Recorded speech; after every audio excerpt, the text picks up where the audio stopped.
In a survey of 66 Asian American female students on the University of Minnesota Twin Cities campus, questions related to breast cancer screening awareness and Pap test were asked. Of the 66 students that were surveyed, 27% of students were 18 to 20 years old, 47% were ages 21 to 23, 20% were 24 to 26 years old, and 6% were 27 and older. One of the questions asked if students were born in the US or born in another country. 78% of students were born in the US, while 22% were born in another country. These include Thailand, China, Korea, Cambodia, and Laos. Another question asked if any of the students associated with a religion. 62% did associate with a religion, and 38% did not.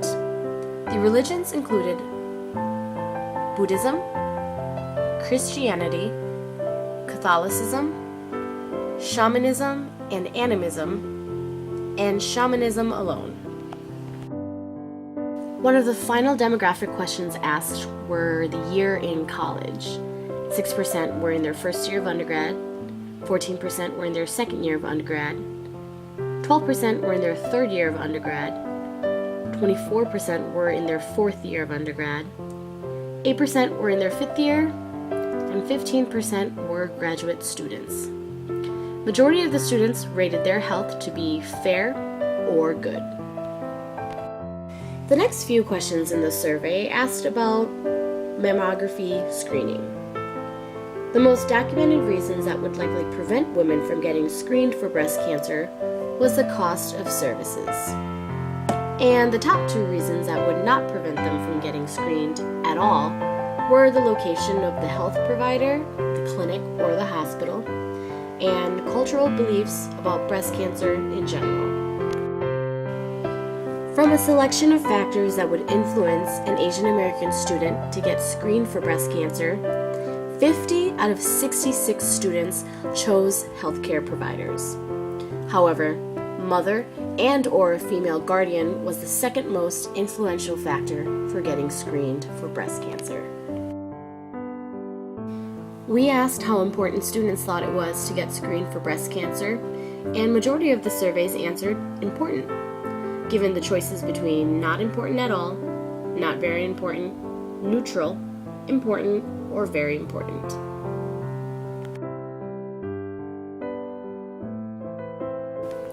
Survey takers were asked to rank their top 3 sources that they would trust the most to provide them with accurate information regarding breast cancer and mammographic screening.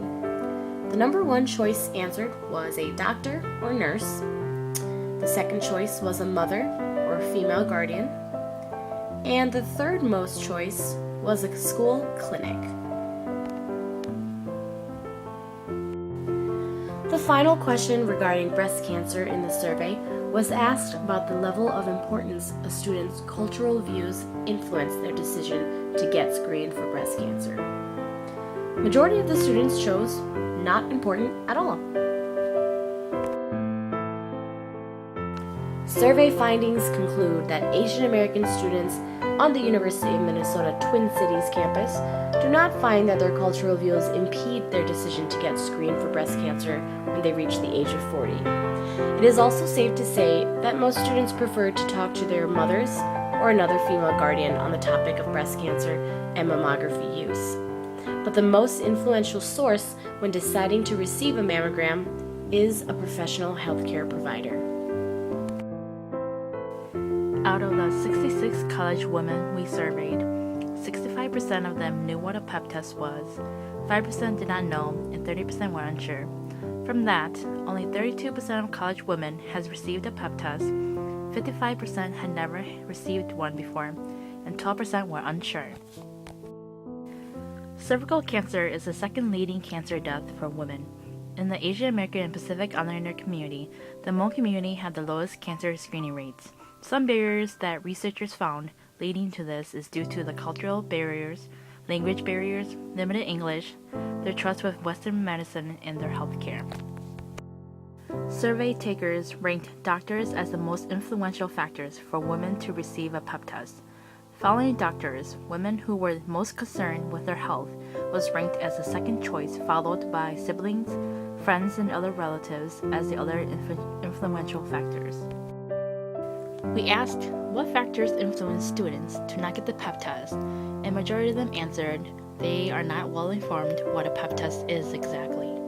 Other factors for not getting the pep test were they felt uncomfortable, thought they were healthy, their insurance did not cover it, lack of communication, they were under the age of 21, did not have the time, and they never had the reason to get one.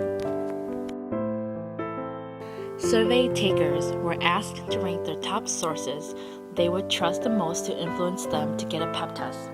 And the top choices were doctors, mothers, friends, family members, and the school clinic. Doctors with 35%, mothers with 14%, friends with 11%, family members and the school clinic with 10%, and others trusted resources at 20%. What methods do students find most effective when getting educated about the pep test? Doctors and nurses was ranked as a top choice, followed by hosting a school workshop, talking to friends about it, getting information from the school's health class and school clinic, and having a mother-to-daughter talk about it. Only 15% of the college women stated they had a mother-to-daughter talk about the pep test. The mothers encouraged their daughters to get one, whereas 85% of the college women stated that they had never had a mother-to-daughter talk about this due to the comfort of talking about this topic. It was a taboo. The mother was not educated, cultural beliefs, they have poor relationship with the mothers, and they are not of age. We had the privilege to meet with a community leader of the Hmong American Partnership, also known as HAP. Her name is Der Yang, and she is the program supervisor of the Health and Wellness Program. As the program supervisor of the Health and Wellness Program, a couple of the programs she is involved with are Pathway to Success and the Live and Learn program. The Pathway to Success is available for both adults and for the youth. As for the Live and Learn program, this program outreaches to Hmong women 40 and older. The Live and Learn program talks about the importance of getting screened for breast cancer and cervical cancer. The challenging part about her job is outreaching to people. Der has to really initiate conversations with other women to hold cohort trainings, and which within these cohort trainings they invite 20 individuals, 5 families per training. And in these cohort trainings, they train the families about breast cancer. They also do education training sessions on breast and cervical cancer, where they invite a doctor, preferably a Hmong doctor, to talk about the barriers with families and educate them about breast cancer. Some barriers Der mentioned as to why Hmong women do not get screened for breast and or cervical cancer is due to cultural barriers and the women are scared. What is the population you work with most often? Der stated that they mainly work with Hmong women, all age group, but typically over the age of 40. What are the most interesting issues that you have worked with within this community? Der said being able to work with women individually, since a lot of women are uninformed and the community isn't as engaged. Educating on things that has changed and reach out to the community about violence, and for the youth relationship violence and how it looks like. So how many women ages 40 and older do you think would decide to get screened for breast cancer? Der answered, 95%. After they provide the education about screening, they have a navigator to help them get screened and drive them to their appointments. HAP offers incentives for the women to encourage them to get screened. They partner up with the state to hold community breast cancer screening events at their building. What sorts of barriers can you identify that keep or have kept community members that you work with from getting a mammogram? Der stated that transportation was a common barrier for a lot of older women. Another common barrier among older women was having responsibility of taking care of their grandchildren, which impedes their opportunity to get screened. HAP tries to reach out to the community by setting up cohort training sessions and coordinating with other providers to do a screening event. However, there are still a lot of struggles getting women screened. Healthcare isn't as welcoming to those who have language barriers. HAP tries their best to request certified interpreters and also request doctors to send results to the HAP leaders so they can discuss them privately with the clients. Would you like to see more promotion or education within your community in order to understand what a mammogram is and where you can go to get one? DER says yes. We coordinate survivor support groups and survivor family support groups. A lot of families don't know how to cope with it and may need help by engaging with other families undergoing similar struggles. Sometimes, HAP finds that mothers often don't tell the family about her diagnosis because they don't want to burden their kids. However, it could also be that some people just don't know how to react to it, probably because they are not well educated about it. They really hope that people are more open about it, and they try to encourage families to talk about it, because keeping cancer a secret is not helpful for the family or the diagnosed patient. DER stated that they pass out evaluations after community events and assess the women and invite them back to meet them on a personal one-on-one basis. She emphasizes the importance of relationship building because not only does it build trust, but it becomes a lot easier to educate their clients. Unfortunately, they don't have a lot of men who participate in these community events. They just don't outreach to Hmong men as much.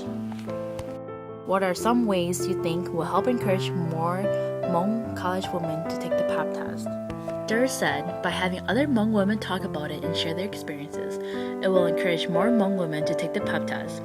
It is most effective when other people open up about it. College students are the hardest to reach out to because of the lack of education on insurance and understanding cost and coverage on healthcare services.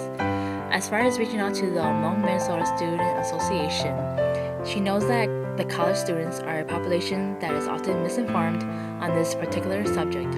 As for education, HAP has tried everything. The parents still does not want the daughter to speak up. Even though the daughter is of age and can consent to her own health history, she still needs to respect her parents' wishes. Do you think that educating high schoolers on PAP tests would lower cervical cancer rates in the Hmong community? DER stated that it would. HAP has a Ramsey County Come and Do session on health to teens. The main goal is to be healthy, go get screened, help with stress, mental and physical health is important. What ways will improve relationships between mothers and daughters to foster and increase awareness in getting a PAP test? Communication and relationship building is key and very important. Hmong people does not have that collaborative relationship because it's more authoritarian, in which HAP helps Hmong parents try to communicate with the kids with healthy communication. Recommendations for further research include distributing surveys to Asian American women of all ages outside of the UMN campus. Maybe interview a healthcare provider and get their perspective on recommendations for breast cancer screening and PAP tests in the Asian American community. Limitations include convenience sample on surveys that were only distributed among Asian American students on the UMN campus. Another limitation was that our community leader only worked with Hmong community members. We were not able to receive information regarding women of other Asian ethnic groups.